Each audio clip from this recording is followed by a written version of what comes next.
गुरुर्ब्रह्मा गुरुर्विष्णु गुरुर्देवो महेश्वरा गुरुर्साक्षात् परब्रह्म परमेश्वरः तस्मै श्री गुरुवे नमः।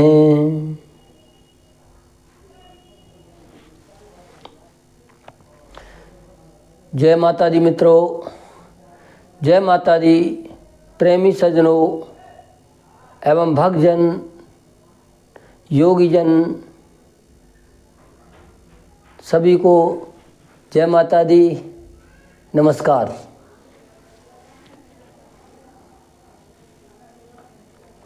कैसे हैं आप सभी? उम्मीद करते हैं आप सभी ठीक प्रकार से होंगे। हमारे YouTube चैनल सुखदेवी भक्ति योग और मंत्र में आप सभी का हार्दिक स्वागत है। मित्रों, आज की हमारी वीडियो ध्यान के 7 चक्र और दिव्य दृष्टि पार्ट 1 में हम आपको विभिन्न चक्रों के बारे में बताएंगे।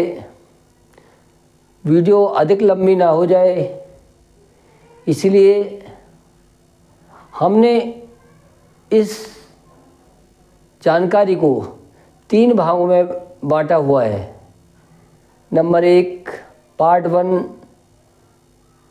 नंबर 2 पार्ट 2 और नंबर 3 पार्ट 3।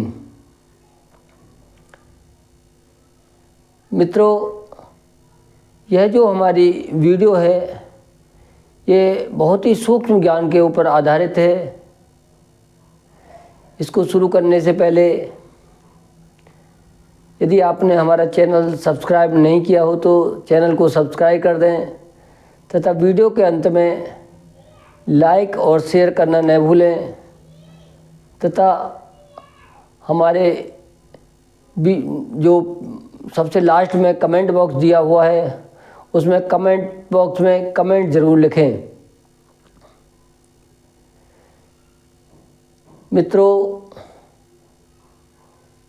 आपने यदि जो नए जिज्ञासु हैं जो जानना चाहते हैं उन्होंने चक्रों के बारे में अवश्य ही सुना होगा। हमारे शरीर में ऋषि मुनियों ने जो खोज के निकाले हैं वो 7 चक्र हैं। नंबर 1 मूल आधार चक्र, नंबर 2 स्वादिष्ठान, नंबर 3 नाभि चक्र या मणिपुरम चक्र और नंबर 4 अनाहत चक्र, नंबर 5 विशुद्धि चक्र, नंबर 6 आज्ञा चक्र और नंबर 7 सहस्रार चक्र। मूलाधार चक्र पर को हम भू से संबोधित करते हैं। उसके बाद स्वादिष्ठान चक्र, इसको हम भुवय से संबोधित करते हैं। तीसरे नंबर पर जो नाभि चक्र है, मणिपुरम चक्र है, उसे हम स्व से संबोधित करते हैं। अनाहत चक्र को हम मह से संबोधित करते हैं और जो नंबर 5 में पर है उसको हम जनेह के रूप में संबोधित करते हैं और जो हमारा आज्ञा चक्र है उसको हम तप के रूप में, तपह के रूप में संबोधित करते हैं और जो 7वें नंबर पर और आखिरी जो चोटी पर, चुटिया पर, शिखा पर जो चक्र है उसको सत्यम, सत्य के नाम से हम संबोधित करते हैं। मित्रों, सबसे पहले हम अपने मूलाधार चक्र को समझते हैं। इन चक्रों को समझने से पहले आप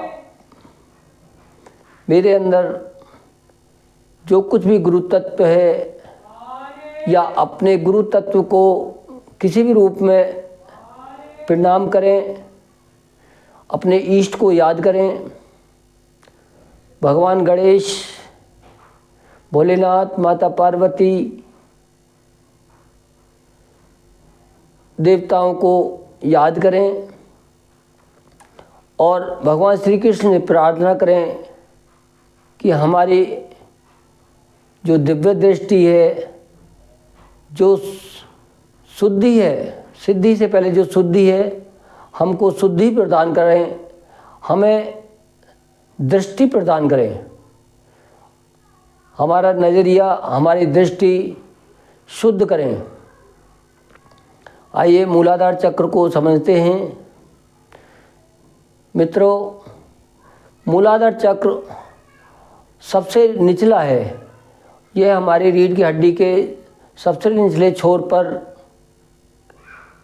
जिसे सैक्रम भी कहते हैं, पाया जाता है। यह लगभग मलद्वार से 4 उंगल ऊपर होता है, इसका स्थान होता है। और इस पर नवरात्रि के दिनों में हम माता शैलपुत्री का ध्यान करते हैं। जो भक्तजन लोग होते हैं, नवरात्रि के व्रतों में जो नवरात्रि का पहला दिन होता है, माता सरस्वती को इसी चक्र पर हम माता शैलपुत्री को इसी चक्र पर हम ध्यान करते हैं। अब इस चक्र के बारे में हम समझते हैं। यह चक्र, जब हम इस चक्र पर हम अभ्यास करते हैं, आते हैं, तो इसमें हमें मूलबंध लगा लेना चाहिए। मूलबंध मैंने अपनी पिछली वीडियो में बताया हुआ है। मूलबंध लगा लें जितना यथासंभव हो और फिर अपने मूलाधार चक्र पर आ जाएं। महसूस करें कि यह 4 पंखुड़ियों वाला कमल पुष्प है। 4 दल, इस कमल के पुष्प में 4 दल हैं और वो नीचे की तरफ मुरझाए हुए पड़े हुए हैं। मित्रों, इन जो चक्र हैं, इनको कुंडलिनी भी कहते हैं और इन कुंडलिनी को जागृत करना विशेष आवश्यक है। तो जब हम इनको महसूस करते हैं कि जो हमारा जो पुष्प है वो नीचे की ओर हैं, उनको हम सूक्ष्म रूप में हम देखते हैं। अंदर ही अंदर, मन के अंदर हम ऐसी भावना करते हैं, ऐसा सोचते हैं कि कमल पुष्प 4 दल के नीचे की ओर पड़े हुए हैं और उनको हम फिर सीधा करते हैं। इनका रंग लाल है। लाल रंग हम इस यहाँ पर महसूस करते हैं मूलाधार चक्र पर और उसको सीधा करते हैं। साथ ही साथ दोस्तों, कुछ क्षण रुकने के बाद में हम अपनी एनर्जी को उस चक्र से ऊपर उठती हुई महसूस करते हैं कि हमारा जो चक्र है, यहाँ की जो एनर्जी है, अब यहाँ से हम ऊपर स्वादिष्ठान की ओर चल निकले हैं। यानी हमारी ऊर्जा स्वादिष्ठान की तरफ जा रही है। चलने से पहले हम अपने कमल पुष्प को या एक जो सीधा घड़ा हमने किया था, उस घड़े को वापस उसी स्थिति में कर दें और हम उस चक्र को, मूलाधार चक्र को भूल जाएं तथा स्वादिष्ठान चक्र पर आ जाएं। स्वादिष्ठान चक्र मित्रों, हमारी नाभि के नीचे 4 उंगल नीचे होता है और यह जल का स्थान है। और इस पर जो इसका जो रंग है, इसका रंग नारंगी या ऑरेंज कलर होता है तथा यहाँ पर भक्तजन नवरात्रि के दिनों में ब्रह्मचारिणी माता का ध्यान करते हैं। दूसरे दिन इन्हीं माता का ध्यान करते हैं, क्योंकि ब्रह्मचारिणी माता तपचारिणी है। जो हमारा दृढ़ निश्चय है, तपस्या जो हम करते हैं, हमारी दृढ़ता जो प्रदान करने के लिए ब्रह्मचारिणी माता होती हैं। तो हम यहाँ पर भी उसी प्रकार उन कमल पुष्प, यहाँ पे कमल पुष्पों के जो दल होते हैं उनकी संख्या 6 होती है।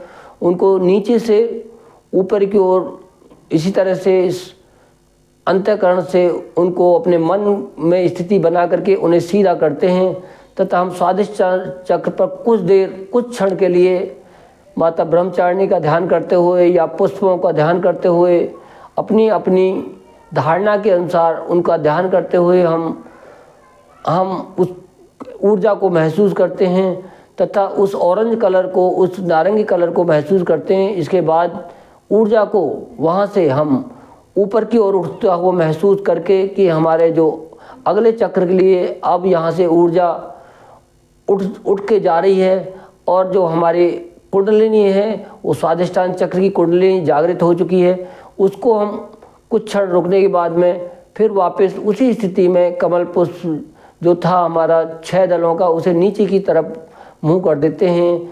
उसे हम घड़ा भी मान सकते हैं तथा उसको नीचे की ओर कर देते हैं हम, तथा इसे नीचे की ओर मुख करके हम नाभि चक्र या मणिपुरम चक्र पर आ जाते हैं। मित्रों, मणिपुरम चक्र हमारी नाभि से 2 उंगल या 4 उंगल के ऊपर ही होता है। ऐसे आप मान के चलें, नाभि या मणिपुरम चक्र होता है वह नाभि के ऊपर की साइड में होता है। और यहाँ हम कोई यथास्थिति बना करके हम इस चक्र पर ध्यान करते हैं। इसी प्रकार हमारे यहाँ पर 10 दलों का कमल पुष्प है, उसको हम पहले नीचे की तरफ जो मुख था फिर हम उसको ऊपर की ओर मुख कर देते हैं तथा इसका रंग पीला होता है। पीला रंग महसूस करें और उसको फैलता हुआ देखें कि हमारा जो पेट है उसमें इसकी जो ऊर्जा है वो जा रही है। हमने इस कुंडलिनी को जागृत कर दिया है और यह नवरात्रि के दिनों में माता चंद्रघंटा की जो पूजा होती है वह इसी चक्र पर ध्यान रख करके तीसरा दिन पूजा की जाती है। माता चंद्रघंटा का ध्यान करके कुछ क्षण रुकने के बाद में हम अंदर ही अंदर मन में उन कमल पुष्प को वापस यथास्थिति में नीचे की ओर मुख कर देते हैं तथा ऊर्जा को ऊपर उठती हुई महसूस करते हैं। और हम इसके बाद आ जाते हैं अपने अनाहत चक्र पर, जो कि चेस्ट या छाती के बिल्कुल बीचों बीच में स्थित होता है। इसे हम कहते हैं अनाहत चक्र। मित्रों, इस चक्र पर भी उसी प्रकार जिस प्रकार हमने पहले जो कमल पुष्प जो हमने किए थे, अब उन कमल पुष्पों को नीचे से हम ऊपर की ओर मुख कर देते हैं और अपनी कुंडली जागृत करने के लिए हम ऊर्जा को यहाँ पर महसूस करते हैं। और ये हमारे पहले में 4 थे, फिर 6, फिर 10 और अब हमारे में 12 कमल पुष्प में 12 दल हो चुके हैं। हम महसूस कर रहे हैं और इनका रंग हरा है।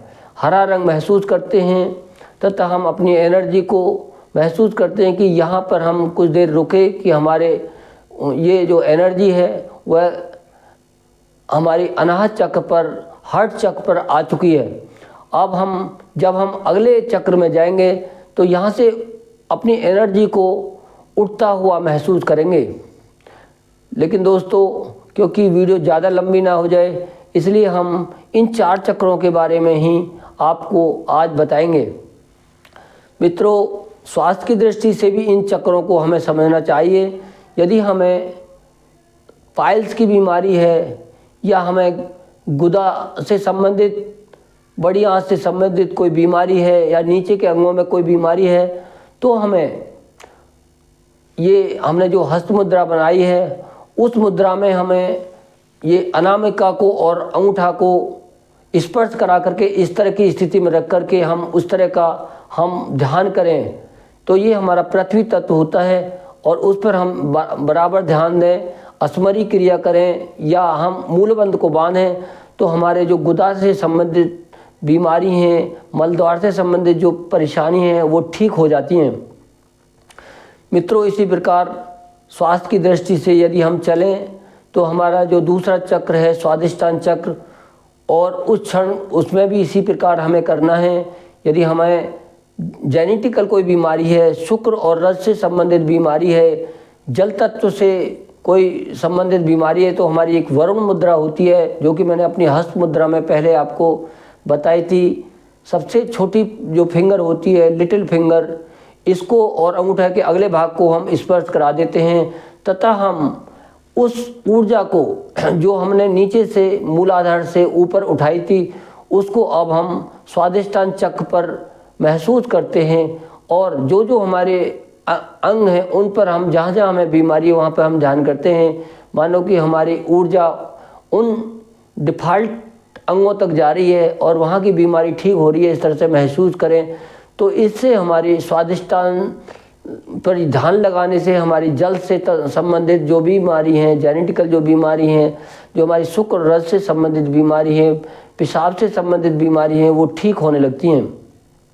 साथ ही दोस्तों, इसे करने से हमारे जल तत्व की जो कमी होती है, अंदर पानी की जो कमी हो जाती है, वह भी उससे पूर्ण हो जाती है। इसी प्रकार स्वास्थ्य की दृष्टि से जब हम अब तीसरे चक्र पर, मणिपुरम चक्र या नाभि चक्र पर जाते हैं, तो हमें पेट से संबंधित जो भी बीमारी हैं उसको ठीक करने के लिए हमें ये जो हमारी पृथ्वी तत्व, यानी जो हमने ये सूर्य मुद्रा कहते हैं, इसको हम पृथ्वी तत्व वाले उंगली को, पृथ्वी वाली उंगली को हम अंगूठा की गद्दी के नीचे इस प्रकार लगा देते हैं। मित्रों, जो लोग जो जिज्ञासु हैं, जो जान चुके हैं, वो तो समझ ही गए होंगे, लेकिन जो नहीं जानते हैं वो केवल देख करके भी कर सकते हैं कि हम इस उंगली को, जो हमारी अनामिका है, रिंग फिंगर है, उसको हम नीचे दबा दें तथा और शेष उंगलियों को सीधा रखें और सीधे इस तरह से बैठें और हम सूर्य मुद्रा में बैठ जाएं तथा हम पेट के अंदर जो हमने बीमारी है उन पर ध्यान दें। हमारे कहाँ बीमारी है उनको हीलिंग करें, वहाँ पे ध्यान लगाएं तथा पीला रंग महसूस करें, पीला रंग फैलता हुआ महसूस करें। कहाँ बीमारी है उस ऊर्जा को फैलती हुई महसूस करें। और आप यहाँ से जो सूर्य जो आपका है वह तेज जो है वो आपका ऐसा करने से आपका सूर्य या तेज जो होता है अग्नि तत्व है वो सक्रिय हो जाएगा और जो भी पेट से संबंधित बीमारी वो सब ठीक होने लगेंगी। इस प्रकार दोस्तों, जब हम इससे ऊपर अनाहत चक्र पर चलते हैं, जिन मरीजों को दिल से संबंधित या जिन सज्जनों को, प्रेमी सज्जनों को, माता बहनों को और देवी सज्जनों को दिल से संबंधित बीमारी हैं और काफ़ी पीड़ित हैं, ठीक नहीं होती हैं, वह अनाहत चक्र पर ध्यान करने से ठीक होने लगती हैं।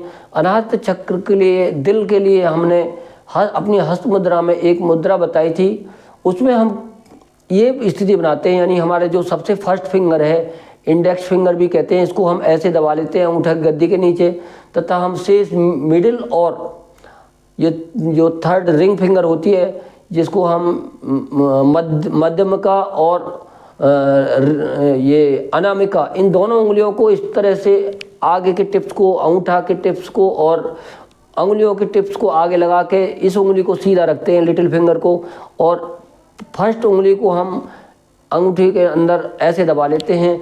तो ये से कहते हैं हम हृदय मुद्रा। तो मित्रों, जब हम अनाहत चक्र पर, जब हम दिल से संबंधित यदि हमें परेशानी है तो हम इस चक्र को इस तरह से ध्यान करें, एनर्जी को जो बताया है कि वहाँ पे हम जा रहे हैं, वहाँ पे हमारी ऊर्जा नीचे से ऊपर पहुँच चुकी है। अब हम अपनी बीमारी, जहाँ जहाँ हमको दिल से संबंधित, फेफड़े से संबंधित जो भी बीमारी हैं, वह इस प्रकार ध्यान करने से ठीक होने लगती हैं। और यदि दवाई काम, हल्की फुल्की दवाई भी लेने से आपको निश्चित रूप से आराम हो जाएगा। दूसरे मित्रों, यदि हार्ट अटैक का यदि आपको खतरा है तो वह हार्ट अटैक की बीमारी आपकी बिल्कुल इससे ठीक हो जाएगी। इसको आप निश्चित करके देखें। मित्रों, आज हमने केवल पार्ट 1 में 4 चक्रों के बारे में ही बताया है, क्योंकि इन 4 चक्रों को यदि हम समझ लेते हैं तो फिर आगे के चक्रों को समझने में हमें सुविधा होगी। अगले हम जो अपनी अगली वीडियो बनाएंगे उनमें हम विशुद्धि चक्र, आज्ञा चक्र और सहस्त्रार चक्र के बारे में बताएंगे तथा उनसे संबंधित बीमारी, उनके लाभ को भी हम उनमें बताएंगे। और जो तीसरे पार्ट नंबर 3 की जो वीडियो हमारी ये मेडिटेशन, ध्यान और दिव्य दृष्टि की जो पार्ट 3 होगी, उसमें हम आपको इन चक्रों का अभ्यास भी कराएंगे। तो इस प्रकार जो आज जो हमने बनाया है, मूल आधार से बताया है, जो आपको केवल मूलाधार से लेकर अनाहत चक्र तक बताया है, इसलिए हमारी अगली दोनों वीडियो को आप किसी भी सूरत में मिस नहीं करना है। आपको सही ज्ञान प्राप्त हो, पूर्ण ज्ञान प्राप्त हो, इसलिए हमने मित्रों इस चक्र के जो पार्ट हैं, इन चक्रों को हमने 3 पार्टों में बांट करके बताया है, ताकि आपको शुद्ध और सही ज्ञान मिल सके।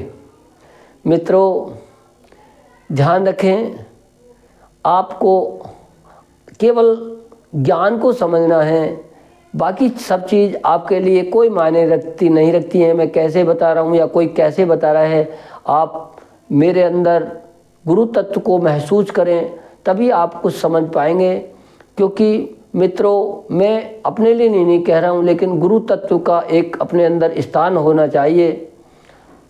तो आज के लिए मित्रों बस इतना ही।